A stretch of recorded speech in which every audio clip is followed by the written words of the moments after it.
I'll ask you another question that came in a bunch of different forms tonight, which is how, despite all the answers and talks we might give, what do we do when we find that we're still doubting God? You know, I've been a Christian almost my entire life, and when I think back to when did I really become a Christian, it's so interesting to me to think about, like, God was just slowly wooing me closer and closer to him. Because if I look back to my 15-year-old self, everybody would have thought I was a Christian. And I would say, to my best of my understanding, I would have been a Christian. I just didn't know everything. It's just like it changes, and grace changes you. And when you start to understand, I'll be honest, I did not understand God's grace until I was probably 19, 20. But what do I do with these doubts? If I doubt sometimes that he doesn't, I'll be honest, I still struggle with it. You might not think this person speaking to you tonight about Christianity doesn't struggle with doubts, but I do. But I'll tell you this right now, they're very short-lived. Because when I'm doubting, it's because I'm looking at the things that don't matter. I'm looking at the things, like, I'm looking at myself. I'm looking at the things I want to accomplish. I'm doing all these things. And, there's just that weird hymn, not hymn, it's not a weird hymn, but there's that hymn that says, turn your eyes upon Jesus and the things of this world will grow strangely dim. I've experienced that so many times. What do I do when I'm doubting? I go to the Word of God and I ask him to please bring afresh the gospel. You will never advance past the gospel, I promise you. I know we think we will. Like, it's like, oh, I get it. The gospel is simply that Christ died for me.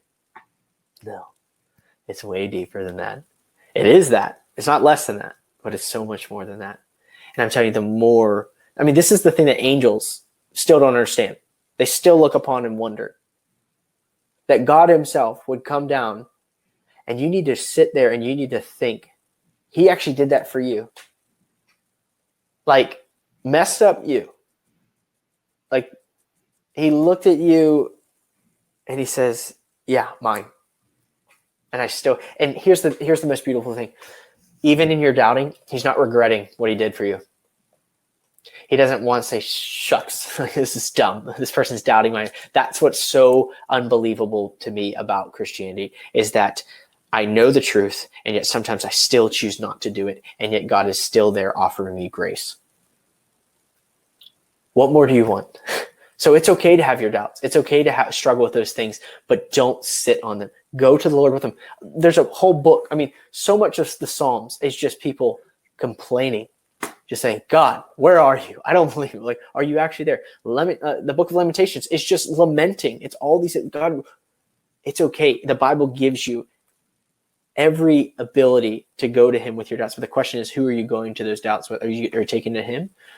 Or are you just holding yourself? Man, take them to him. I promise you. He's better than you and I could imagine.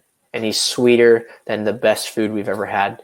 And the more we get closer to him, the more you're going to see, yeah, I might struggle with these doubts, but one thing is for sure. I'm so convinced that the gospel is divine, because no man would have thought that one out. Thank you so much, Lou. The doubts can be an actual opportunity to press into knowing God deeper.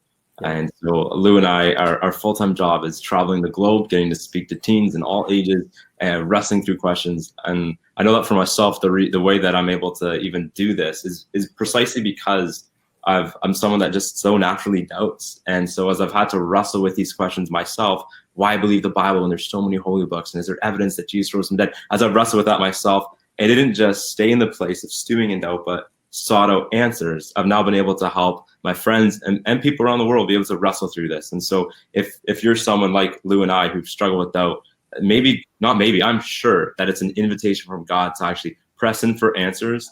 And whether it's on a global scale or just amazingly among your friends, you're going to be able to be someone helping others find answers to the questions of life's meaning and origin and purpose, what you're made for in your identity. So don't be afraid of your doubts, but lean into the answers. Yeah,